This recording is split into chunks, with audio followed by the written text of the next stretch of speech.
అందరికీ నమస్కారం అండి. నేను మీ RK the most I channel నుంచి మీ అందరికీ మరొకసారి స్వాగతం. ఈరోజు ప్రభుత్వం ప్రకటించినటువంటి ప్రభుత్వ ఉద్యోగాల గురించి మీతో మాట్లాడుతూనే కొన్ని విషయాలు మీతో పంచుకోవాలని ఆశపడుతూ ఉన్నాను. అదేంటంటే మరి ముఖ్యంగా మన కేంద్ర రాష్ట్ర ప్రభుత్వాలు సంయుక్తంగా దాదాపు దేశవ్యాప్తంగా 20 లక్షల ఉద్యోగాల కల్పన కోసం ప్రయత్నం చేస్తూ ఉన్నారు. ఇప్పటికే మన రాష్ట్ర ప్రభుత్వం 10,000 ఉద్యోగాలను ప్రకటించడం జరిగింది. కాబట్టి అర్హులైనటువంటి ప్రతి అభ్యర్థి కూడా ఆయా నోటిఫికేషన్ని జాగ్రత్తగా పరిశీలించి అప్లై చేసుకోవడమే కాకుండా దానికి సంబంధించినటువంటి ప్రిపరేషన్ కూడా చేసుకోమని యువతకు తెలియజేస్తూ, ఇది మంచి పరిణామం. ప్రభుత్వాలు ఈ రకంగా ముందుకు రావడం, ఈ సంవత్సరం కేవలం ఈ విద్యా సంవత్సరానికి 10,000 ఉద్యోగాలు, ఇప్పటి నుంచి మరలా వచ్చేటువంటి మార్చికంతా 10,000 ఉద్యోగాలు మన రాష్ట్ర ప్రభుత్వం శ్రీ నారా చంద్రబాబు నాయుడు గారి యొక్క ఆధ్వర్యంలో ప్రకటించడం జరిగింది. మంచి పరిణామం, దీన్ని స్వాగతిస్తూ ఉన్నాం.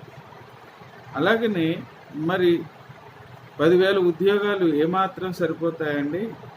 ఎంతోమంది నిరుద్యోగులు ఉన్నారు కదా.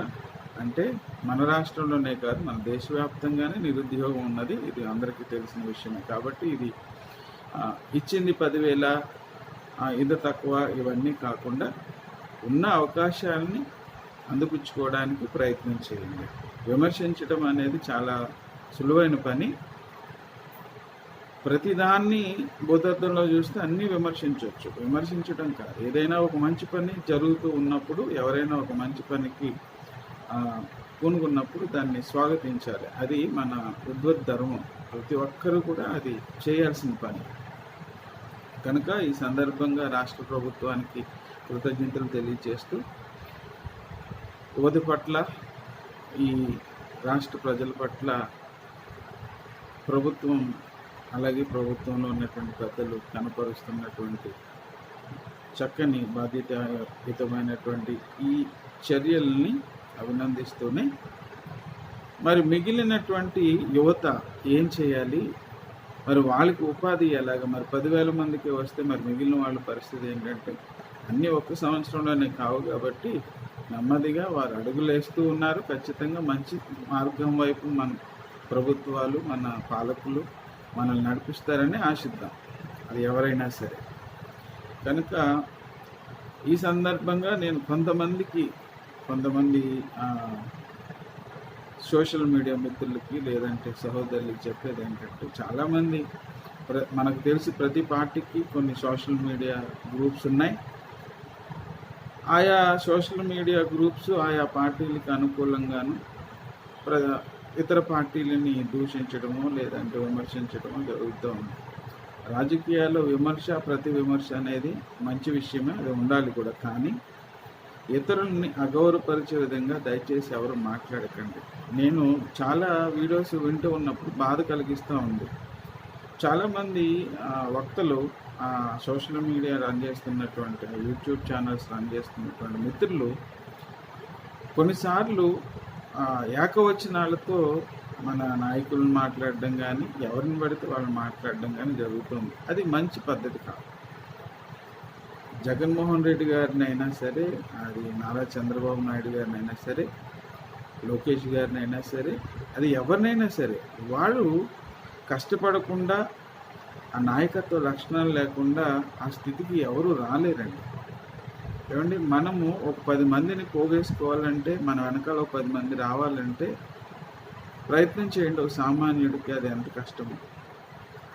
అలాంటిది ఇన్ని వేల మంది, ఇన్ని లక్షల మంది, ఇన్ని కోట్ల మంది వాళ్ళని ప్రేమించి అభిమానిస్తూ ఉన్నారంటే, అలాంటి వారిని పట్టుకుని మనం ఏకవచనాలతో మాట్లాడడం అది సబబు కాదు. వారికి సవాళ్ళు విసురుతూ ఉంటాం వారు చాలామంది. అవి కూడా మంచిది కాదు. మనమెవరమండి? మీకు ఆ నాయకుడు నచ్చితే ప్రేమించండి, గౌరవంగా మాట్లాడండి. వాళ్ళు ఏదైనా తప్పు చేస్తే ఇది ఖచ్చితంగా దాన్ని ఖండించండి, మర్యాదగా మాట్లాడండి. అంతే తప్ప అమర్యాదగా మాట్లాడడం మేము వచ్చాక మిమ్మల్ని ఏదో చేస్తాం, మీరు వచ్చాక మేము ఏదో చేస్తాం, ఇవన్నీ తప్పండి. రాజకీయాల్లో గౌరవం ఉండాలి, మర్యాద ఉండాలి, అవి భ్రష్టు పట్టించొద్దు. ప్రతిపక్షం లేకపోతే అధికార పార్టీని ప్రశ్నించడానికి మన పక్షాన్ని ఎవరుంటారండి? మన ప్రజాస్వామ్యంలో రెండు ఉండాలి. అందుకే కదా రాజ్యాంగం మనకి ప్రతిపక్ష హోదాలో ఉన్న నాయకుడికి కూడా క్యాబినెట్ హోదా ఇచ్చింది. అందుకే కదా ప్రతిపక్ష నాయకుడికి. సరే, ఇప్పుడు ఉందా లేదనేది అప్రస్తుతం, కానీ ఎవరినైనా సరే మనం గౌరవించాలి. End of the day vote మీ ఇష్టం, అది మీరు ఎవరికన్నా వేసుకోండి. బహిరంగంగా మీరు మద్దతుని ఇవ్వండి, అది మీ ఇష్టం. ఎవరినైనా మనం అనుసరించవచ్చు, ఏ పార్టీతోనైనా మనం వెళ్ళొచ్చు, అది రాజ్యాంగం మనకి ఇచ్చిన హక్కు. అలాగని ఎదుట వారిని దూషించడం, రాజకీయ నాయకులను కానీ ఎవరినైనా సరే, ఎందుకంటే మనం అమర్యాదగా మాట్లాడాలి? మనం వాళ్ళని ఏమన్నా పోషిస్తూ ఉన్నాము, మన వ్యక్తిగతమైనటువంటి ఇదేమన్నా మనం వాళ్ళకి ఇస్తూ ఉన్నాము. తప్పులు చేసి ఉంటే కనుక, అది మీకు ఖచ్చితంగా తెలుసుంటే కనుక ఖండించండి, మాట్లాడండి. అంతేగాని దయచేసి అప్రస్తుతంగా వాడు వీడు లేదంటే ఏకవచనాలతో పేర్లు పెట్టుకోవడం అది మంచి పద్ధతి కాదు. సో ఇలాంటివి ఈ సోషల్ మీడియా నడుపుతున్నటువంటి మిత్రులు, ఏ పార్టీ వారైనా సరే, కొంచెం సంయమనం పాటించి మన బిడ్డలకి, ఎందుకంటే మనం మాట్లాడే మాటలు, మన ప్రవర్తన, మన వ్యాఖ్యలు ఈరోజు యువత వింటున్నారు, చిన్నపిల్లలు కూడా వింటున్నారండి. ఈరోజు అందరి చేతుల్లో ఫోన్లు ఉన్నాయి. సో వాళ్ళు విన్నప్పుడు ఇలాగే మాట్లాడాలేమో, ఇదే సంస్కృతి ఏమో అని వాళ్ళు కూడా అది అభ్యసిస్తే రాబోయేటువంటి తరాలు కూడా, నెక్స్ట్ జనరేషన్స్ కూడా ఇదే మార్గంలో వెళ్తాయి. కనీసం వాళ్ళైనా గౌరవమైనటువంటి వాతావరణాన్ని, సాంప్రదాయమైనటువంటి చక్కని హుందా కలిగినటువంటి రాజకీయ వ్యవస్థను చూడాలని ఆశిద్దాం. డబ్బులు తీసుకోకుండా ఓట్లు వేసేటువంటి రోజులు రావాలని కోరుకుందాం. మనం ఇవన్నీ మాట్లాడితే చాలా దూరం వెళ్తాం. ఎందుకంటే మనం డబ్బులు తీసుకొని ఓటేసినప్పుడు మన మీద ఖర్చు పెట్టినటువంటి ఆ డబ్బుని ఖచ్చితంగా తిరిగి సంపాదించుకోవాలనే ప్రయత్నం జరుగుతుంది తప్ప ఉచితమైన ప్రజాసేవ చేయాలని ఎవరు కోరుకోరు. అది వాస్తవం. మనం నమ్మినా నమ్మకపోయినా, అది ఇష్టం లేకపోయినా, కష్టంగా ఉన్నా అదే వాస్తవం. కాబట్టి రాబోయే తరాలైన మంచి సాంప్రదాయమైన గౌరవప్రదమైనటువంటి రాజకీయ వ్యవస్థల్ని, రాజకీయ నాయకుల్ని ఎన్నుకునేటువంటి పరిస్థితుల్ని మనం కల్పించాలంటే దయచేసి సోషల్ మీడియాలో రాజకీయాల నిమిత్తం, నాయకుల నిమిత్తం, వారి కార్యక్రమాల నిమిత్తం మాట్లాడేటువంటి సహోదరులు దయతో సంయమనం పాటించండి. అది ఏ పార్టీ వారైనా మీరు విమర్శించండి, చేసిన తప్పులను ఎత్తిపట్టుకోండి. వాళ్ళు ఏదైనా పొరపాట్లు చేసి ఉంటే ఖచ్చితంగా మాట్లాడండి, ఇరుపక్షాలు మాట్లాడండి. కానీ గౌరవపూర్వకంగా మాట్లాడుకోవడం మంచిదని, అది మన సమాజానికి కూడా మంచి సందేశాన్ని ఇస్తుంది అని, మీరు మాట్లాడేటువంటి విషయాల్లో ఉన్నటువంటి ఆ విషయ పరిజ్ఞానాన్ని అర్థం చేసుకోవడానికి ప్రజలకు కూడా కొంచెం ఉపయోగపడుతుందని నా మనవి. ఇది పక్కన పెడితే నేను మాట్లాడుతున్న అంశం ఏంటంటే, ఈరోజు ప్రభుత్వం తన వంతు బాధ్యత సక్రమంగానే నిర్వర్తిస్తోంది. దాంట్లో ఏమాత్రం సందేహం లేదు. మొట్టమొదటిగా రాష్ట్ర ప్రభుత్వం 10,000 ఉద్యోగాలు ప్రకటించడం పట్ల చాలా సంతోషాన్ని వ్యక్తపరుస్తూ, ఇలాంటి మంచి సంస్కృతిని ఇంకా కొనసాగిస్తూ, ఇంకా అనేక మందికి ఉపాధి కల్పించేటువంటి ప్రయత్నాన్ని ప్రభుత్వంలో ఉన్న పెద్దలు కొనసాగించాలని మనస్ఫూర్తిగా కోరుకుంటూ, వారికి కృతజ్ఞతలు తెలియచేస్తూనే, మిగిలినటువంటి నిరుద్యోగ యువకులకి, అలాగే చదువుకోవాలి, ఉన్నతమైన చదువులు చదువుకొని ముందుకు వెళ్ళాలని ఆసక్తి కలిగినటువంటి బిడ్డలందరికీ కూడా ఈ పండుగ రోజున ఒక చిన్న విజ్ఞప్తి ఏంటంటే, చాలామందికి తెలియదు, మన దేశంలోనూ అలాగే మన రాష్ట్ర ప్రభుత్వంలోనూ కూడా, మన కేంద్ర ప్రభుత్వం, రాష్ట్ర ప్రభుత్వాలు కూడా మన దేశంలోనే కాకుండా విదేశాల్లో కూడా ఉపాధి కల్పించేదానికి NSDC అని, అంటే నేషనల్ స్కిల్ డెవలప్మెంట్ కార్పొరేషన్ అని ఒక సంస్థ ద్వారా కేంద్ర ప్రభుత్వం నిరుద్యోగ యువకులను విదేశాలలో ఉన్నటువంటి ఉద్యోగాలకు పంపించడం జరుగుతూ ఉంది. దానికి తగిన శిక్షణ అది ఇచ్చి వారే, ఒకటి వారణాసిలో నాకు తెలిసి, ఒకటి ఢిల్లీలోనూ ఉన్నట్టుంది, దీని హెడ్ క్వార్టర్ ఢిల్లీ, దాని ద్వారా పంపించడం జరుగుతుంది. చాలామంది ఎవరైతే యువకులు విదేశాల్లో కూడా వెళ్ళి స్థిరపడాలి, లేదంటే అక్కడ కొద్ది రోజులు పనిచేసి మళ్ళా సంపాదించుకుని తిరిగి రావాలి అనే ఆసక్తి కలిగిన వారు ఎన్ఎస్డిసిలో రిజిస్టర్ చేసుకోండి. అలాగే మన ఆంధ్రప్రదేశ్లో కూడా, అలాగే తెలంగాణలో కూడా మన స్టేట్ గవర్నమెంట్స్ కూడా మన Andhra Pradesh skill development corporation APSDC ద్వారా కూడా ఈ యొక్క కార్యక్రమం అనేది నిర్వహిస్తూ ఉంది. దాని ఫోన్ నెంబర్స్, దాని డేటా అంతా కూడా మనకు ఆన్లైన్లో దొరుకుతుంది. కాబట్టి నిరుద్యోగ యువకులు ఎవరైతే విదేశాలకు వెళ్ళి మరింతగా అభివృద్ధి చెందాలి, లేదంటే మరింతగా సంపాదించుకోవాలి కొంత అనే ఆసక్తి కలిగిన వాళ్ళు అది ఒకసారి పరిశీలన చేయండి.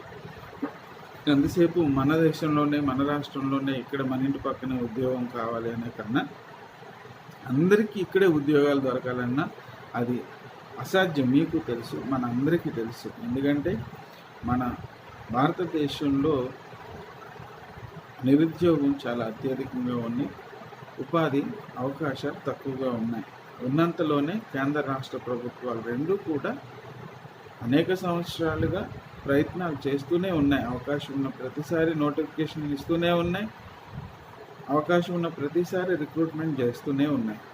అయినా కూడా మన దగ్గర మరి ఉన్నటువంటి యువత అత్యధిక సంఖ్యలో ఉండడం వల్ల అది కొంచెం అందరికీ అనేది ఉపాధి కల్పించడం అసాధ్యమే. కాబట్టి యువకులందరికీ నా మనవి ఏంటంటే, మీరు అవకాశం ఉంది, మీ దగ్గర తెలివితేటలు ఉంటే ఎంతసేపు ఉద్యోగం అని కాకుండా ఎంటర్‌ప్రెన్యూర్‌షిప్, మీకంటూ ఒక సొంత స్టార్టప్స్ని తయారు చేయడం, ప్రారంభించడం, దానికి కూడా అనేకమైనటువంటి ప్రోత్సాహాలు కేంద్ర రాష్ట్ర ప్రభుత్వాలు ఇస్తూ ఉన్నాయి. లేదు, మాకు అంత అవగాహన లేదు, మేము అంత సామర్థ్యం లేదు అనుకున్నప్పుడు మన దేశంలోనూ ఉన్నాయి, విదేశాల్లో కూడా ఎన్నో ఉపాధి అవకాశాలు ఉన్నాయి. కాబట్టి బయటికి వెళ్ళాలనే ఆసక్తి ఉన్నవాళ్ళు ఎన్ఎస్డిసి ద్వారా కానీ, ఆంధ్రప్రదేశ్ స్కిల్ డెవలప్మెంట్ కార్పొరేషన్ ద్వారా కానీ, గవర్నమెంట్ ద్వారా ట్రై చేయండి. లేదు, మేము బయట కన్సల్టెన్సీల ద్వారా వెళ్ళాలి అని అనుకున్న వాళ్ళందరికీ నాదో చిన్న విజ్ఞప్తి, ప్రాముఖ్యంగా గుర్తుపెట్టుకోండి. ఎందుకంటే బయట ప్రైవేట్ కన్సల్టెన్సీస్ చాలా వరకు సర్వీస్ చేస్తున్నాయి, కాదనలేదు. కానీ ఎక్కువ శాతం సరైనటువంటి విధానంలో వీళ్ళని పంపించలేక కొన్నిసార్లు నష్టపోతూ ఉన్నారు. ఎవరు? మన అభ్యర్థులు నష్టపోతూ ఉన్నారు. కన్సల్టెన్సీలు కావాలని కాదు, అక్కడ ఉన్నటువంటి పరిస్థితులను బట్టి నష్టపోతూ ఉన్నారు.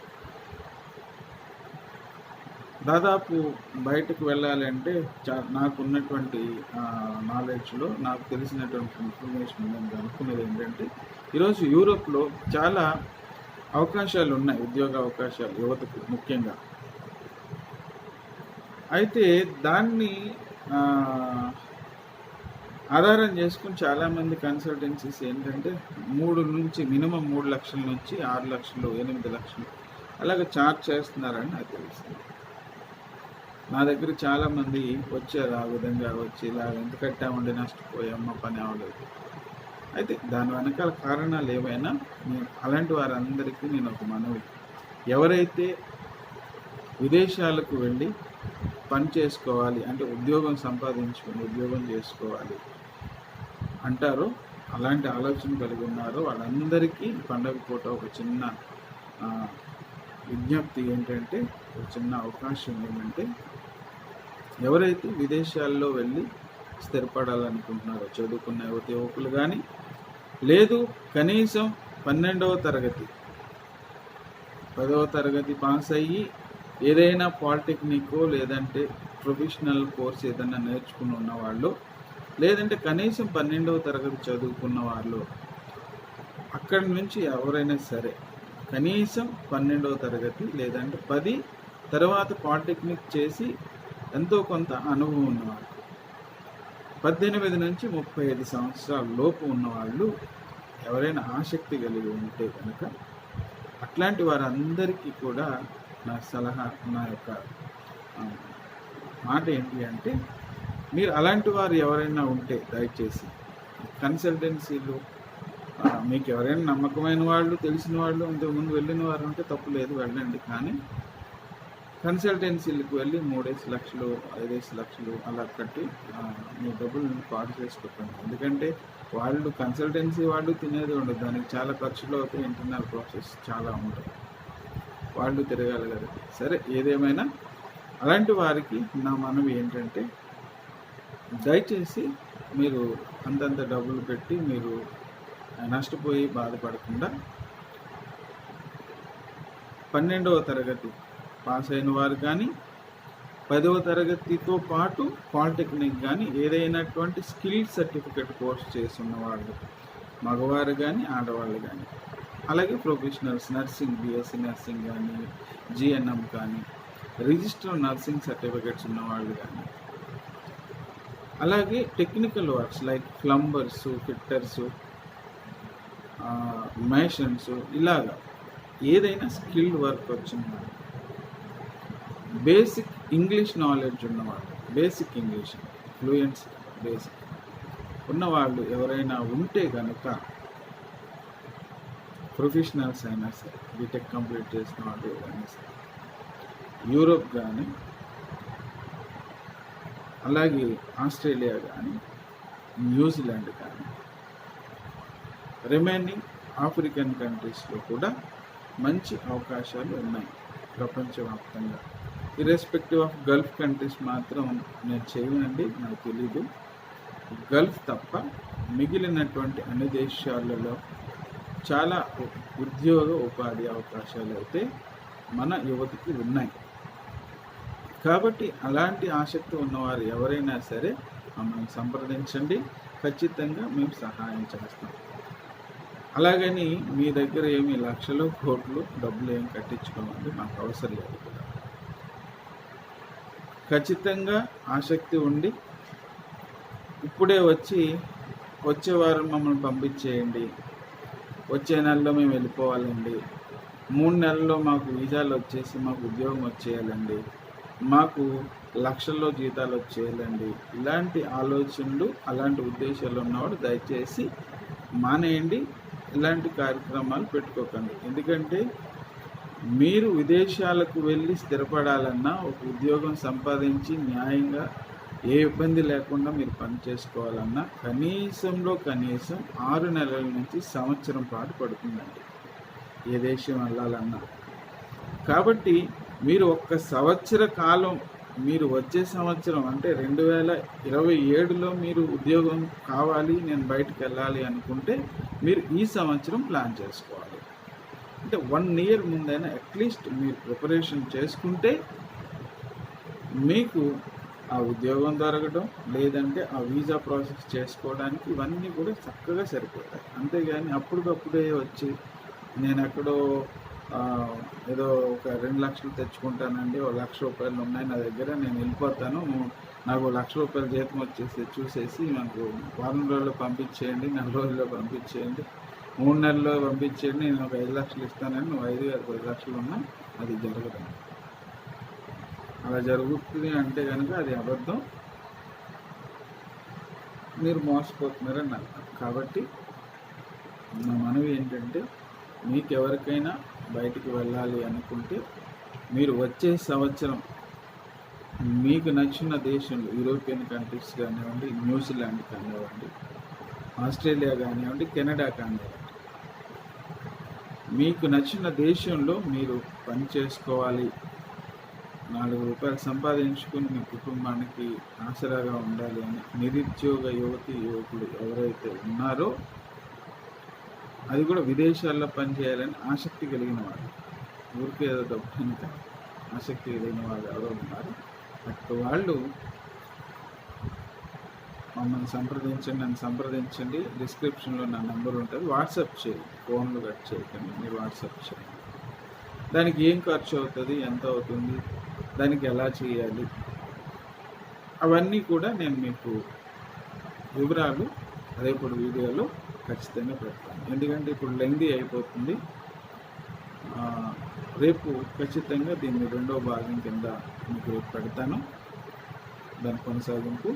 అలాగే చదువుకునేటువంటి బిడ్డలకు ఎవరైనా విదేశాల్లో చదువుకోవాలి అంటే ఎంబీబీఎస్, ఇప్పుడు మన దేశంలో సీట్ రాలేదు, ఇక్కడ మాకు అవకాశం లేదు, పేమెంట్ షీట్లు కట్టి అంతంత డబ్బులతో మేము చదువుకోలేము అని ఎవరైనా నీట్ ఆస్పిరెంట్స్ వచ్చే సంవత్సరం కానీ ఈ సంవత్సరం కానీ ఎవరైతే ప్లాన్ చేసుకుంటున్నారో అలాంటి వారు కూడా దయచేసి నన్ను సంప్రదించండి. మీకు అతి తక్కువ ఖర్చులో ఎంబీబీఎస్ చేయించేలాగా మన దగ్గర మంచి డాక్టర్స్ ఉన్నారు. ఆల్రెడీ వాళ్ళు వైద్య వృత్తిలో ఉండి వారు కూడా విదేశాల్లో చదువుకున్నట్టు ఇక్కడ వైద్యం చేస్తూ మంచిగా స్థిరపడినటువంటి మంచి వైద్యులు ఉన్నారు. వారి ద్వారా మంచి కాలేజెస్ మనకున్నాయి. అతి తక్కువ ఫీజుతో మీరు చక్కగా మీ 5.5 సంవత్సరాల ఎంబీబీఎస్ పూర్తి చేసుకుని తిరిగి వచ్చి ఎఫ్ఎంజీ రాసుకుని మళ్ళీ మీరు ఇక్కడ చక్కగా వైద్యులుగా కొనసాగేటువంటి చక్కని అవకాశాలు మన దగ్గర ఉన్నాయి. ఒకవేళ ఎవరైనా ఈ ఫీజులు కూడా కట్టలేనటువంటి పిల్లలు ఉంటే వారికి కూడా ఏ విధంగా మేము సహాయం చేయగలము అనేటువంటి అంశాలను కూడా రేపటి వీడియోలో నేను మీకు వివరంగా ఇస్తానండి. కాబట్టి దయచేసి ఈ వీడియోని మీకు తెలిసిన వారందరికీ, ఎందుకంటే నిరుద్యోగ యువకులు చాలామంది మన దేశంలో మన రాష్ట్రంలో ఉన్నారు కాబట్టి దయచేసి ఈ వీడియో ఎవరైనా చూస్తే కనుక మన 2 తెలుగు రాష్ట్రాల్లో ఉన్న బిడ్డలకు ఫార్వర్డ్ చేయండి. రేపు నేను ఖచ్చితంగా దీన్ని కూర్చున్నటువంటి పూర్తి వివరాలు ఇస్తాను. మీకు ఏ రకంగా ఇది ఉపయోగపడుతుంది, ఏ రకంగా మేము మీకు సహాయం చేయగలం అన్ని విషయాలను కూడా నేను వివరంగా మీకు చెప్తాను. అదే సమయంలో మన దేశంలో కూడా చాలా ఉపాధి అవకాశాలు ఇప్పుడు సిద్ధంగా ఉన్నాయి ప్రైవేట్ సెక్టార్స్లో. అయితే ఆయా ప్రైవేట్ సెక్టార్స్లో రిక్రూట్మెంట్స్ ఏ విధంగా జరుగుతాయి, ఎవరిని ఏ విధంగా దానికి అప్రోచ్ అవ్వాలి అనే విషయాలు కూడా కొన్ని విషయాలు మీతో పంచుకోవాలని ఆశపడుతూ ఉన్నాను.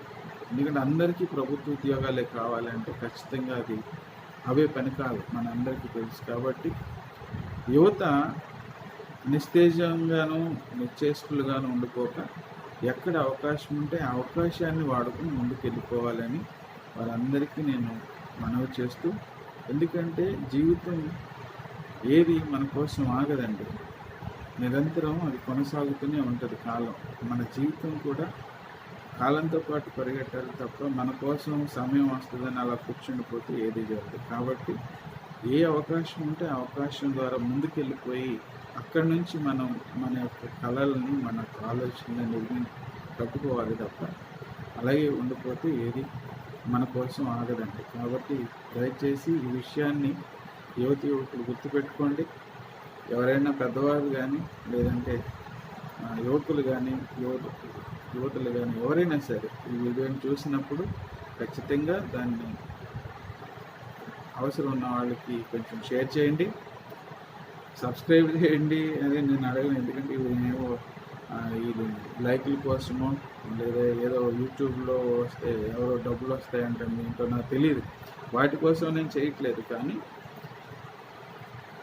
సమాజానికి మా వంతు మేము ఏమైనా ఉపయోగపడగలమేమో, మంచి సమాజ నిర్మాణంలో మా వంతు పాత్ర కూడా ఉంటే బాగుంటుందేమో అని అనేక సంవత్సరాలుగా ఆశ కలిగి ఆలోచనతో ముందుకెళ్తూ ఉన్నవాడు కనుక దేవుని పక్షాన సాధ్యమైనంత మంచి తోటి సహోదరులకి ఈ సమాజానికి చేయాలని ఆశతో ముందుకెళ్తూ ఉన్నాను. కాబట్టి నిస్వార్థంగానే ఈ కార్యక్రమాన్ని ముందుకు తీసుకెళ్తా ఉన్నాం. కాబట్టి మీ అందరి సహకారం నాకు కావాలి. సమాజం మంచి కోసం, సమాజ శ్రేయస్సు కోసం ఆలోచించే ప్రతి ఒక్కరూ కూడా మాతో పాటు సహాయంగా ఉంటారని, అలాగే మంచి మార్గంలో వెళ్తూ మంచిని ప్రోత్సహించే వారితో మేము కూడా వారి వెనకాల వెంబడిస్తూ వారికి అభిమానులుగా ముందుకు సాగుతామని ఈ సమయంలో మీ అందరికీ తెలియజేస్తూ, రేపటి దినాన్ని ఖచ్చితంగా ఎవరైతే ఈ విదేశాలకు వెళ్ళాలి అనే ఆశ కలిగి ఉన్నారో వారందరికీ పూర్తి వివరాలను అందిస్తూ, అలాగే ఎవరైతే ఈ ఎంబీబీఎస్ కానివ్వండి లేదంటే మాస్టర్స్ చేయడానికి కానీ విదేశాలకు వెళ్ళాలని ఆశపడుతూ ఉన్నారో వారికి కూడా, అంటే డబ్బులున్న వారికి కాదండి, మీరు గమనించాల్సింది ఏంటంటే మరీ ముఖ్యంగా మేము ఈ ఛానల్ ద్వారా నేను చెప్పేది డబ్బులు ఉన్న వారి కోసం కాదు. డబ్బులు ఉన్న వారికి అనేక రకాల సోర్స్ ఉంటాయి. వారికి ఖర్చు పెట్టి వెళ్ళడంలో పెద్ద విషయం లేదు. లేదంటే ఎంఎస్ మాస్టర్స్ చేయడానికి వాటికి వెళ్ళేదానికి వాళ్ళు వెచ్చించేదానికి ఎవరి సలహాలు అక్కర్లేదు. డబ్బులు పడేస్తే చాలా మార్గాలు ఉంటాయి, వాళ్ళని లూప్ హోల్స్ ఉన్నాయి ప్రతి దాంట్లో. ఈ కార్యక్రమం కానివ్వండి, నేను మాట్లాడే మాటలన్నీ కూడా పేద మధ్య తరగతి బలహీన దళిత వర్గాలకు చెందిన బిడ్డలు ఎవరైతే ఉంటారో పేదరికంలో, వాళ్ళకి ఎన్నో ఆలోచనలు ఉంటాయి, ఆశలు ఉంటాయి, కానీ ముందుకెళ్ళాలంటే తగిన స్తోమత ఉండదు.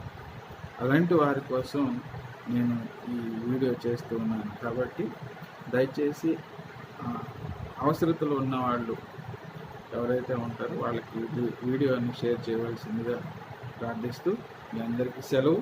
రేపు మళ్ళీ నేను మీతో కలుసుకున్నప్పుడు మిగిలిన విషయాలన్నీ కూడా మీకు షేర్ చేస్తాను. Thank you. బాయ్.